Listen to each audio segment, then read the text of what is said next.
Welcome to Golf Smarter Mulligans, your second chance to gain insight and advice from the best instructors featured on the Golf Smarter podcast. Great golf instruction never gets old. Our interview library features hundreds of hours of game improvement conversations like this that are no longer available in any podcast app. If you buy a product that you believe in, then you're going to use that product until something changes, whether it be your swing or the product itself, or you put another product in your hand that is going to be better for you. And here's what I always tell somebody.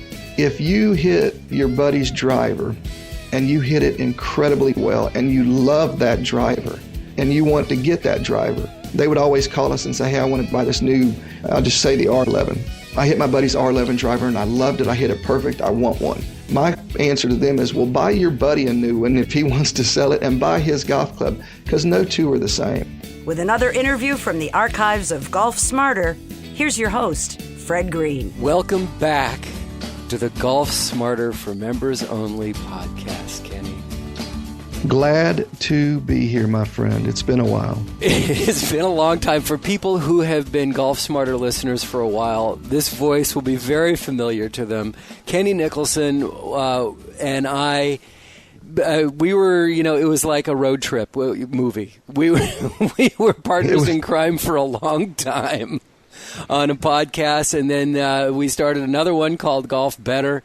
And that kind of morphed into its own thing, and now Kenny's no longer on that podcast. Neither am I, but here we are back together again.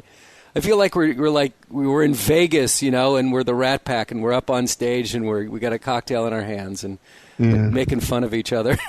It's like the Hangover movie. We're just going back, reminiscing, trying to figure out what we did. It was a blast for sure. Well, I think we just exposed ourselves for which generations we come from. I talk about the Rat Pack, and you talk about the Hangover. But wow, it's great to have you back on the show, man. I'm glad to be here. It's been a long time coming.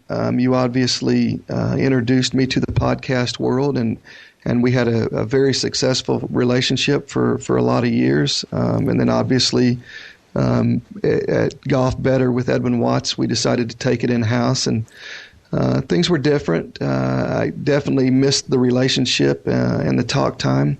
You were a pioneer to me in this whole podcast industry, and what you brought to the table was invaluable.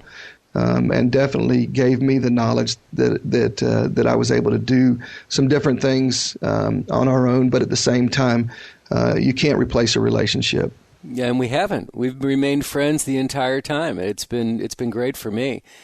We have, and thank you for those very nice things. I don't know if I'm a pioneer, but it's so nice because we just surpassed 300 episodes on Golf Smarter, and I've been having people come back to come back onto the show to say thank you for being on the show from the very beginning. And you're definitely one of the people I'm so glad are coming back to celebrate 300 episodes. That's a huge milestone when you think about it. 300. Wow. Kudos to you, my friend. Thank you. It's I don't know if it's stubborn, stupid, or what, but it's the community that keeps me in it. The emails that I get from the people, and it's awesome. Such a loyal base. Golfers as a whole are passionate about what they do, and they're always eager to hear about or talk about or see new things that are going on in the golf industry, because it's a constant change, and you can't get too much information out there. And I think that's what was so successful about our relationship on that show was that you had so much knowledge about that you were able to help so many golfers in so many ways, and you really came to it from a retail side. You're not a golf instructor, and yet you had such great insights. It helped so many people, and me being just a weekend hacker, I had a lot of questions that the industry people don't ask. Yeah, real quick, the ones that don't know our relationship or me in general, I obviously worked with Edwin Watts Golf for 20 years and had a very, very good time there. Edwin's one of those guys that he's the nicest person you'll ever meet. Yep. Built a foundation on customer service. and obviously built a very, very successful company. And when he decided to get out and sell the company, obviously with any company, when somebody new comes in, there's change. And for me, for 17 years, I had the absolute best job in the world. I'm still very, very good friends with Edwin Watts and his son, John Watts, who was with the company for an awful long time. But not just saying it because I'm talking to you on this show or because Edwin and John might listen to this episode, but two of the nicest people that you will ever meet, and had a great run with them. And, through that, playing golf a lot, getting to meet some incredible people throughout those years. The knowledge was it was like a college class for 20 years. Because it's not like you can go straight into work for a golf company and understand all the nuances that go on with golf clubs, especially with the way technology is today. It's moving so fast. I mean, in the 17 years that you were there, I can't imagine what an education you got on how fast and how much change there was in the industry. Yeah, and it changes so fast. It's like the electronics industry. How far are they ahead of the next generation of products? I know that electronics, if they came out with everything they knew today and put it all on the table and had to start new tomorrow, it would be a huge setback for them. But that's where technology is. I mean, they have technology that's going to carry them for years and years, even if they quit doing anything today. And I think golf industry as a whole, what's so unique about the golf industry is you have the USGA who establishes rules. So you have these engineers that are basically given a box that they can't go outside of. And for them to keep creating products year in and year out that surpass the previous generation, to me, those were the best interviews we ever did. I think, was being able to talk to the engineers, the guys that build these products that have to be approved by the USGA. You have the coefficient of restitution, the moment of inertia, things that it can't go outside of that. But at the same time, they're able to think outside of the box and create products that are going to help the end user. We think about it when you look at persimmon, or you even look at metalwoods as a whole years ago, where a driver was 220 cc's, and you look at the size of them today, and you're like, I don't know if you played sports growing up, obviously a very good athlete as well, but me playing wiffle ball with that bat, they used to have a red bat that was just super, super big, and there was no way for you to miss, and that's kind of where the golf industry is with these 460 cc drivers. Really it's just kind of like point and shoot, but it's as a whole, it's really cool what the engineers are able to develop each and every year. Well, yeah, and over the last few weeks in this celebration of 300 episodes, we've had visits by Jesse Ortiz, who you introduced me to, but since he's local, we've developed our own relationship, and Jesse even came out for an event, a Golf Smarter event, where we had a bunch of listeners get together and play golf day after the President's Cup, and Jesse joined us and played with us and did an interview with the group. It was awesome. And also Tom Wishon, who does golf club making, and really it's more about personalizing golf clubs instead of the big manufacturers. And we've talked about the manufacturers and how they can, or do they really every 6 months come up with new product, or is it just coming up with new marketing for the same product and then spray painting the head white? Yeah, as a whole, to me, being in the golf business for as many years as I was, there's two manufacturers that didn't go along with that philosophy. Change every 6 months or even 12 months. Ping, as an example, they come out with a new driver every 2 years.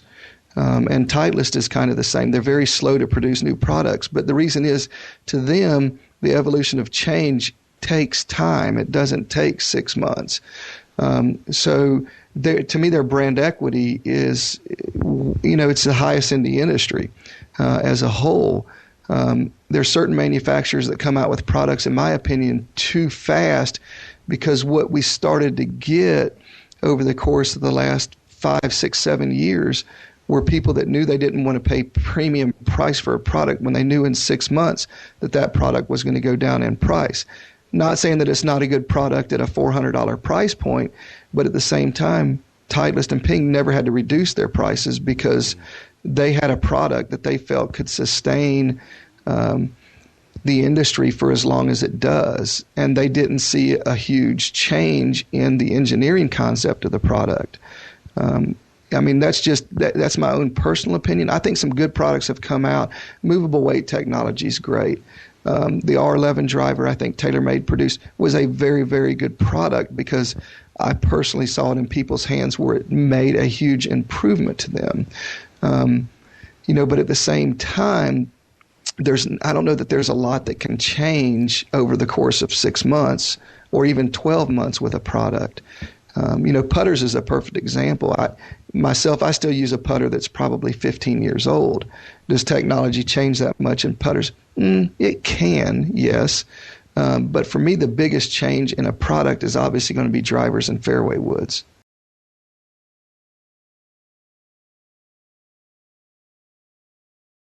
So I'm curious, because of the position that you had, and obviously, or I hope it's become obvious at this point, you're no longer at Edwin Watts Golf. You recently left there, and you have a new position, which we'll talk about in a little bit. But when you were in the golf industry and you were talking to consumers, and that's really a key element here, that you were talking to consumers, you had relationships with consumers, there had to be some sort of study. I have to assume there was a study that told you guys how long the average golfer, and I'm not even sure what that means, average golfer, how long they kept their clubs before they felt it was time to make a change. And that's kind of a two-part answer. One, economically, there are guys out there, and girls for that point, that had resources above and beyond what the average person had. So they believed in the concept, a lot of them, that a product could change and could be better, and they just bought everything as it came out. For the average consumer themselves, drivers, believe it or not, is about a 3-year purchase time. Really? That's like a life of a computer. Right, correct, but at the same time, it came down to economics for a lot of people, and it's the old saying: if it ain't broke, don't fix it. So sure. if you buy a product that you believe in, then you're going to use that product until something changes, whether it be your swing or the product itself, or you put another product in your hand that is going to be better for you. And here's the deal. Here's what I always tell somebody. If you hit your buddy's driver and you hit it incredibly well and you love that driver, and you want to get that driver, they would always call us and say, hey, I want to buy this new, I'll just say the R11. Yeah. I hit my buddy's R11 driver and I loved it. I hit it perfect. I want one. My answer to them is, well, buy your buddy a new one if he wants to sell it, and buy his golf club, because no two are the same. That's so interesting. It doesn't matter, and I'm not throwing names out there, trust me, but I had the opportunity to play golf with Tiger Woods several times throughout the course of the last 20 years. One time in particular was in it might have been in 2000 when he won the Masters. So anyway, he flew out to Las Vegas and he was playing golf with us, and on one of the holes, Nike had 5, because Tiger said at the Masters, had he been able to carry the ball just a little bit further, he could have cleared a couple of the bunkers out there at Augusta. So they built him identical. I'm talking about to the T identical, the best engineers in the golf industry. 5 drivers that were all completely identical. Tiger basically they would give him one, he would hit it. He threw back 3 and kept 2. He knew as soon as he hit the product that it wasn't exactly what he wanted. Out of the 5, 2 of them he liked, and he took with him. But it's a perfect example of, you got the best player in the world at the time, and you have engineers and club makers that are making products that in their mind are exactly the same as the product they just built. I mean, to the minute detail. But this guy knew that 3 of those 5 weren't exactly what he was looking for. So that's why I say, if you hit somebody's golf club that you like try to buy that club, because no two clubs are going to be the same. And that's just being honest. Well, I'm laughing because a friend of mine recently, his golf clubs were stolen out of his car, and so he's got to get some new clubs. And he said, so I played my friend. I borrowed his clubs. Like, wow, so I want to go out and buy some. And I'm going to call him and say, don't go buy something else that's got the same name on it. Buy his clubs. Yeah, exactly. Because at the end of the day, that's what it is. That's really interesting. Irons are going to be a little bit different, but as far as drivers and fairway woods, no two are the same. I don't care who you are. I don't care if they built 1,000 drivers with a machine that doesn't make mistakes that are exactly the same. No two are the same. One of the things that Jesse Ortiz commented on is that, and we even milked it to the point where we named it the show, is that you may be better off just putting on a new shaft and new grip on your club than going out and buying something new. Jesse is one of the most respected people in the golf industry, and the guy knows golf clubs, how to make golf clubs, the design aspect that goes into it, and he is 100% correct. If I have an old car that I love that all of a sudden is running bad, what am I going to do? I'm going to get it tuned up because I love that car. And you can the shaft is the engine that drives the machine. I cannot specify that enough. That if you change the shaft in a product, it can either go from really good to really bad in a hurry. Mm-hmm. And Jesse makes a very valid point. The best thing for a lot of people to do is to get experimental with a product and try a new shaft, because that is going to change the dynamics of the golf club more than anything else. And you're right about this. You can take an older club, put a new shaft in it that works, and all of a sudden you have a brand new club that you're hitting 5 and 10 yards farther than you were with the previous shaft. Somebody who has a driver that's 10 years old, they're going to be very surprised at the technology that's out there right now. But if they have something that's 3 years old, is it really time to make the change?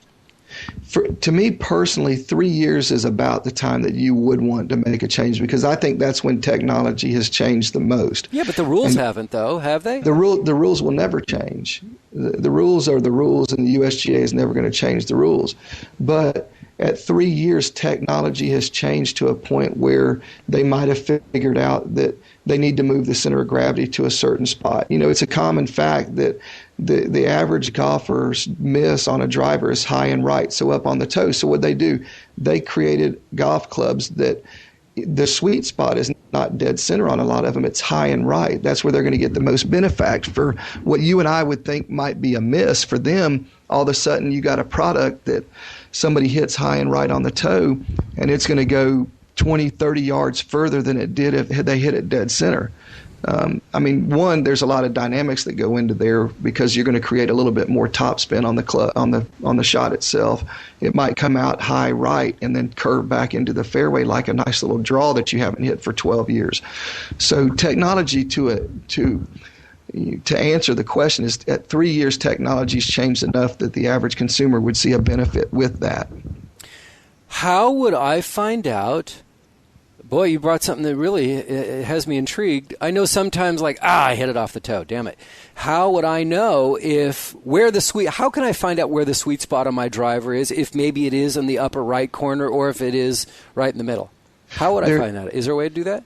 Well, the only thing you can do, obviously, is put impact tape on the face of the golf club and hit, 5 or 10 shots with it. And you can, if you hit one that you just hit really good, and that feeling when you hit it on the sweet spot, and you see the distance increase in that, is the only way to tell, because the center of gravity in the sweet spot is an invisible spot on the golf club.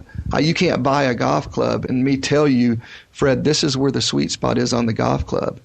It has to be a user fact instead of a known fact. You have to go out there and find out exactly where it is. But here's the thing. If I told you that the sweet spot was high and right on the golf face, it's not like you're going to try to hit it high and right every time.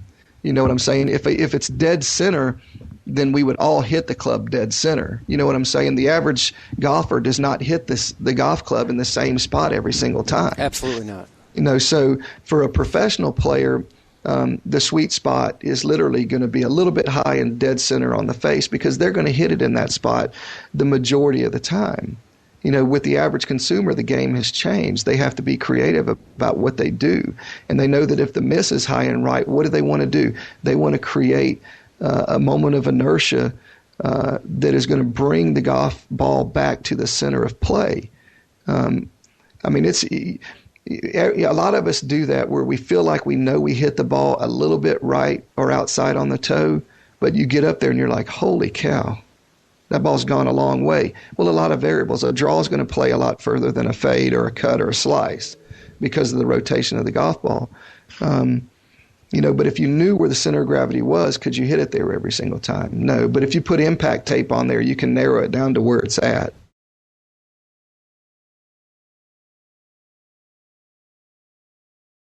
From your perspective, how much influence does the retail element of golf have on any rulings that the USGA might make?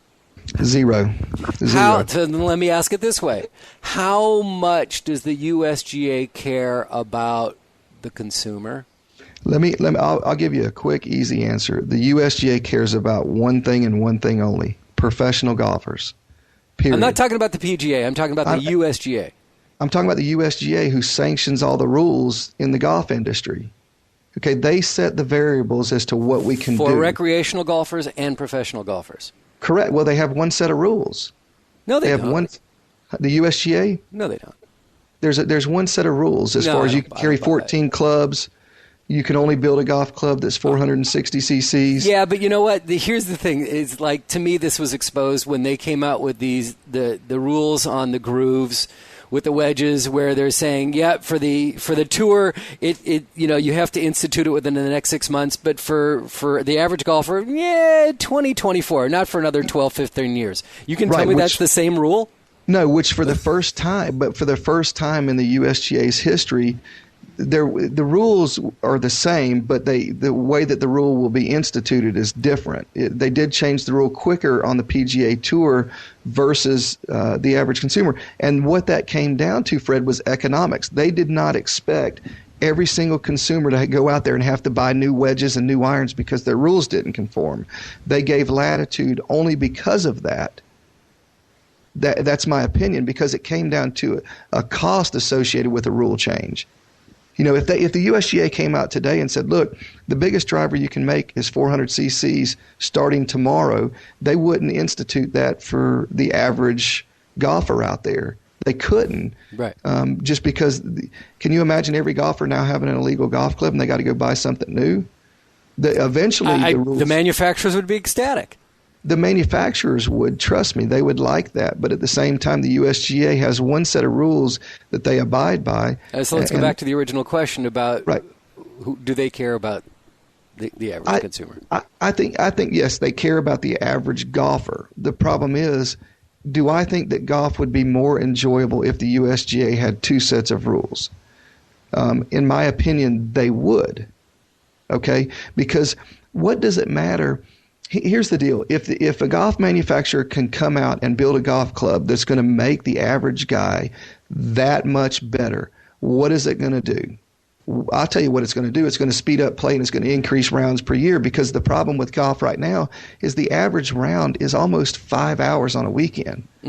Okay? It takes forever. So it's hard for you to tell your wife or your significant other that, hey, I'm going to take a Saturday and I'm going to go play golf. Well, now it's turned into an all-day affair. Yep. It's not like you can go tee off at 8 o'clock in the morning and be done at 11 and head to the beach or wherever you want to go for the weekend. It's going to be an all-day affair.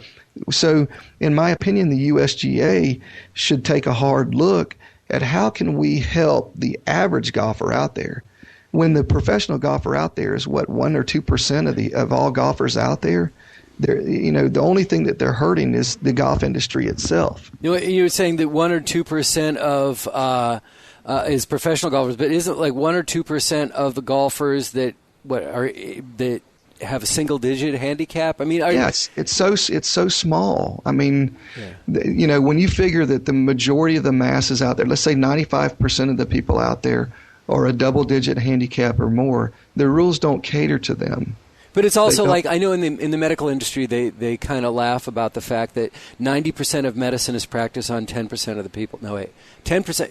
90% on 10% of the people. Yeah. So it's like the same thing, that they're catering 90% of golf rules and equipment to 10% of the golfers. Correct. And in my opinion, all it does is it hurts the majority of the masses out there. There could be rules instituted by the USGA that could be for amateur use only, that could increase the golf business as a whole from the standpoint of more rounds played per year. Okay, and people get better and faster on the golf course. I mean, if I keep the ball in play with a group of 15 handicappers, let's just say that they're all playing and they're 2 shots better per round. Okay, that's 8 shots for one group of people. It's not, all it's going to do is it's going to help speed up play on the golf course.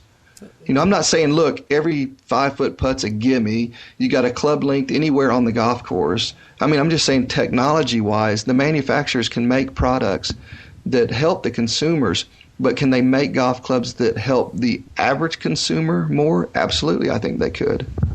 And we were saying recently is give me 10 feet closer than 10 yards farther any day of the week. Yeah, exactly. Please. I'll take that all day. Yeah, and we were just talking about that. And it's interesting because I don't know if you're familiar with Terry Kaler, who was on a week or so ago. And he's come up with a line of wedges he calls Score Golf 4161. And what he's doing is the 4161 is he has his wedges will customize for every client who comes in and buys them from 41 to 61 degrees, but every single degree of difference, depending on how your game is, what you play, and stuff. And so I think it's fascinating, but what I also find fascinating about what he's doing is he's saying, you know what, the 9-iron, that's a wedge. It is a wedge. Why is it designed more like a 4 or a 6-iron? It should be designed more like a lob or a sand. Yeah, you take from the 9-iron up, and here's the problem with a lot of consumers out there. One, they crave knowledge and they want knowledge, but when they make the purchase, they need to stick to that knowledge that they have. So you go in 44 degrees on a 9-iron, and then you got 48 degrees on a pitch and wedge. The average consumer's next wedge might be a 56-degree sand wedge. Mm-hmm. So where your whole set is 4 degrees, now you got in the most important spot on the golf course, you have 8 degrees difference in loft. And he's 100% right that the 9-iron should be considered a wedge. Well, that's why he's saying here, use 5 of these clubs so you can keep your, the difference in degrees so much more consistent. Right. If you go 44, 48, 52, 56, and 60, you got 5 wedges in your bag. Right. But you have I'm going to tell you right now, I'd rather hit a full wedge shot than a 3/4 wedge shot all day long. Absolutely. As a crappy golfer, I'm telling you, it is so hard to do a 3/4 swing. And I notice even if I have to punch something out and it's a quarter swing, right? I speed it up. I speed up my swing so much more. Well, that's what, when an average golfer tries to take that 3/4 swing, what he has done is he's now flown the green and hit it further than he does when he takes a full swing. Mm-hmm. Look at professional golfers out there. How many times have you ever seen one go after a shot? They don't. They always have at least 10% left if they need it. But to stay consistent, you have to understand that you do have to slow the swing down sometimes. People go at it too hard. Yeah. If you slow the swing down you're going to be more consistent. You're going to hit the ball further. Mechanics start to take in whenever you start to slow down. Mm. The fundamentals of the correct golf swing tend to come into play more than when you go after it. So, but I'm looking at his wedges online right now. I can tell you right now that is an absolutely terrific looking golf club. And you're right, you can order it in every single variable that you want, from length, loft, bounce, it doesn't matter. Good looking club. Yeah, and I'll tell you, I've only had a chance to play a round and a half with him. I played 27 holes. Whoa. And I'm playing, and he's like, what irons are you playing with? And you put me into the Mizuno 25s. I'm playing the Mizuno, so it's a cavity back. These are not cavity back. These are blade style. But they look beautiful from when you're standing above it, which you taught me how important that is to when you're looking down on a club and how comfortable you feel. and they've got the super light shafts on them, but they're very firm.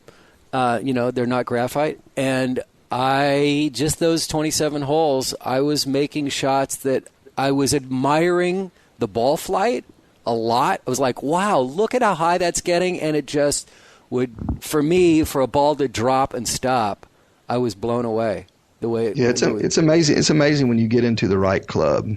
Yeah. I mean, and that's the thing with technology where it's at. Iron's just a little bit harder. Because to me, it's more of a feel and reaction type. You want to see that. It's hard to do on a vector or something like that indoors. To me, I like to be able to see ball flight on the driving range itself. Distance isn't so much a factor because manufacturers now, you got a lot of manufacturers of 9-irons 40 degrees instead of 44 where it should be. So you're playing against your buddy on a par 3. It's like, what'd you hit? He's like, I hit an 8-iron, and you're like, man, you feel bad because you're having to hit a 7-iron.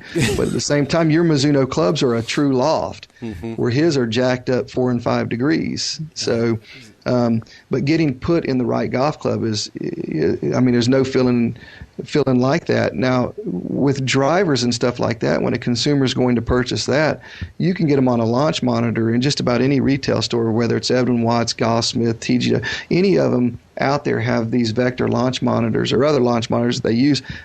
I know beyond a reasonable doubt that when you walk out of that store, you have the absolute best product in your hand, without a reasonable doubt. Because I can fit you with different shafts, different weights, different lofts, different lies. I can I can tell you, Fred, you're walking out here today, and there is no way in the world you're going to hit another driver further and straighter than you are this one, because I know beyond a reasonable doubt. Iron's a little more difficult. For me, you want to take those out on the golf course and hit them, and with those Mizunos that you got, that product fits you better than any product out there, and you're going to play the best with that product.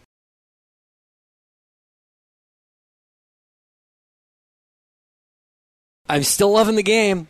I'm still having fun with it.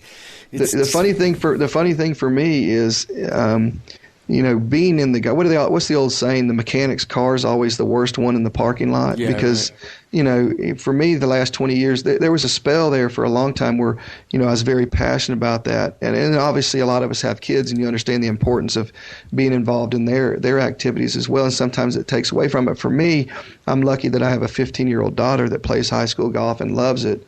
And, by the way, I played a golf tournament with her weekend before last that we won, and it was one of the happiest days of her life and one of the proudest days for me. Congratulations. Yeah, exactly. And congratulate her for me, please. That's I awesome. Definitely will. So, but for me, I'm finally starting to fall back in love with golf again because I'm out of the business. Yeah. And it's been, quite a while that I've played fairly regular, but for me, I'm getting that itch and wanting to get back out there. Yeah. For all those people who think they have the greatest invention in the world that's going to help golf, and that they want to get out of their regular day job and get into golf, think twice about it. Yeah, the golf industry is a grind, and it's not in great shape. No, it's when you look. Here's what I look at when you constantly see the rounds per year go down. The golf industry as a whole is in a big struggle right now, and the manufacturers are still trying to keep a premium on new products that it's hard to sustain right now. That's a lot of variables come into play. Is it economics? Yeah, absolutely. The economy's down right now. Who wants to tell their significant other that they're fixing to drop $400 on a new golf club? And then also go spend $75 green fees at a golf course and spend 6 hours there. It's hard. Yeah. I think the hard goods side of the golf industry is way, is a long ways from being out of trouble. The greens fees and going out and playing golf has steadily gone down, and I don't know that it's even hit the bottom yet. Oh, gosh. The generation... And as much as they want Tiger to do well, thinking that could be the remedy, that just may only be a Band-Aid, if anything. Exactly. Now, I will say this. No professional golfer out there has ever sold golf clubs well. It doesn't matter who they play for, whether it's Phil at Callaway or Tiger at Nike. People don't just walk in and say, hey, I want to buy those golf clubs because he's using them. And the reason is, one, you're not using his product because we can't. Looking down at Tiger's 4-iron looks like a butter knife. I mean, Really? they just, So now if they and were how many using- people would you put a 4-iron in their hands these days, right? You put a hybrid in their hands. Yeah, right, you're correct. I mean, now it would be a hybrid for most of us, but at the same time, what Tiger brings to the table is he brings awareness. He brings people to the televisions. Yeah. I look back when I started in the golf industry in 1992. I remember in like 1994, the tour money leader was $240,000. Wow. I mean, now when you look at it, if you're not making $3 and $4 million a year out there, you're not in the top 125, and you got a chance of losing your card. He drives revenue from the TV network side of the business, and he drives revenue from every manufacturer out there wants Tiger to be back in golf. Will Tiger? Yeah, I think he'll definitely come back at some point. Obviously, went through a very difficult time, but the one thing that's really good is we live in a very forgiving society. He didn't affect my life, and he didn't affect my family. What happened to him affected him personally, and anybody that's been through, in my opinion, that's a tragedy. It takes time, and golf is a mental game. Every single one of those guys out there can win any given week, but there's a few out there that know they can win every single week. And I'm ready for him to get back. I'm ready for him to be competing. I'm ready for him to be back out on the golf course. Yeah, and I hope that he does. And I hope that, I honestly think that he will win some golf tournaments again. I don't think we'll ever see the run that he had as a young man from him again. I don't think that. I mean, that would be absolutely amazing if it happened, but I can't imagine it's going to happen. Yeah. Do you know when you're in your prime on the PGA Tour? You know what age it is? Aren't you in your mid to late 30s? Yeah, you are. It's like 37 years old. So what do I win? I tell you, it's in the mail. It's in the mail. A Golf Smarter hat. Yeah, exactly. And you have one of those. Oh, that's right. Never mind. That being said, I think that he's not even in his prime yet. Will he win some tournaments? Absolutely. Will he ever be on the run that he was on before? I think it would be very hard. Yeah. That was a run that will, we were really blessed to witness.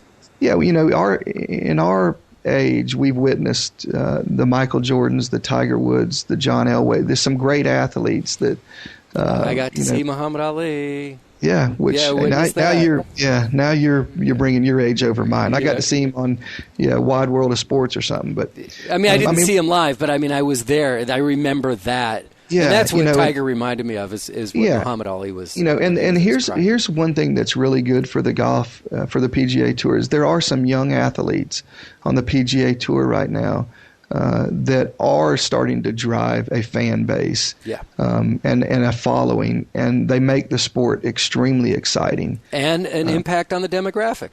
They absolutely bring it down. They're bringing the number down, and USGA has got to be ecstatic about that. They absolutely are. I mean, let's see what 2012 has to offer. I think it can't be worse than 2011. I think 2011 was kind of a down year for the PGA Tour. But I think that as a whole, they're trying to do their best to create a little more excitement out there and a little more awareness. Yeah, yeah. So what are you up to these days? Where did you go? You left Edwin Watts Golf. You left the golf industry. You're enjoying golf. Give us a brief overview of what you're doing now. Yes, I decided to leave the golf industry and partner Get up a real with job. Yeah, well, I mean, it's a great job. It's Passport America is the company that I'm working for, and it has nothing to do with passports. We're in the RVing industry, and we sell discounts for over 1,800 RV parks throughout the United States. It's hard. It was weird going from a company that sold 40,000 different products to a company that sells just one. But I believed in the concept that Vernon Simmons created here. And there's some other exciting things that we're in the process of trying to finalize that will be very exciting for my background. But I'm the vice president of marketing for him. I do internet design, and I do the whole marketing aspect. Whether it be through social media, through Google AdWords, through email campaigns, what have you. But the product, I mean, it's a membership where you get a discount. The membership is very small, $45 a year. But if you're an RVer listening to this show, recommend going to PassportAmerica.com, seeing what we have to offer. I'm very, very excited to be here. It's definitely a change from where I've been. But whenever I wake up every day, I'm smiling. I'm only 2 minutes from my house versus an hour. Nice. So that makes well, congratulations, man. I'm really happy for you, and it's great to have a change and something to be excited about. And I'm glad that you define that it's not about passports, because I don't see that as a growing industry. You're exactly correct. Not at all. But definitely, as me and my peers are aging, the idea of doing RVs sounds really interesting. And we talked about golf as a whole. Rounds per year are going down. Guys don't want to be away from their families for 5 and 6 hours on a weekend. And for us as an industry, it's growing because what we see people doing more than anything is things as a family, and RVing or camping is something that more people are doing these days. RV sales are up, if you can believe that. Fuel costs are up, yet RV sales are up, and people are doing stuff more as a family than they are as individuals. Interesting. And, I don't know. I would think that just the fact that anytime I travel now and I want to bring my golf clubs, the added expense of bringing golf clubs, if I could just throw them in the back of the RV and just drive, and sleep. Actually, Kenny, all of a sudden I'm excited about this. Yeah. How I'm going to convince my wife, I don't know, but I think it's really awesome. Well, congratulations, buddy. It's great to talk to you again.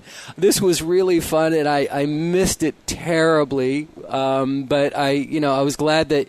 Actually, I was incredibly proud that the show that you and I started continued, had success. I really did take a tremendous amount of pride in the fact that the show continued and that it sustained itself. And I've bragged about it to other people too. Yeah, although I wouldn't listen. Well, obviously, with you and I gone from there, it's a standalone on its own now. And the good news for you and I was the emails of support that we had throughout the years that we worked together. It was an entertaining show. I think we did an absolutely wonderful job. Without you, it would have never come to fruition for sure. Well, yeah, but hopefully it's not was an entertaining show. That Golf Smarter will continue for a while on. No, Golf Smarter is what I was speaking of what we did on Golf Better. Okay. Yeah, which had changed. Golf Smarter is going to always be there. You're very enlightening and very entertaining, and you have a great voice that people like. So Golf Smarter is going to always be there. And just know that I got fired from my first radio job because the program director hated my voice. Some people make bad decisions. Didn't somebody trade Babe Ruth at one time to their arch rival? No, they sold him. Or sold him. Yeah. So the guy. Actually, I have the contract, but so people make mistakes, but. At the end of the day, it was a great run. I enjoyed it. I'd love to come back on the show and talk golf. Obviously, I was in it for a long time and met a lot of wonderful people, and we could probably make another show or two entertaining. We just did. Well, thanks a million. I enjoyed it more than you'll ever know.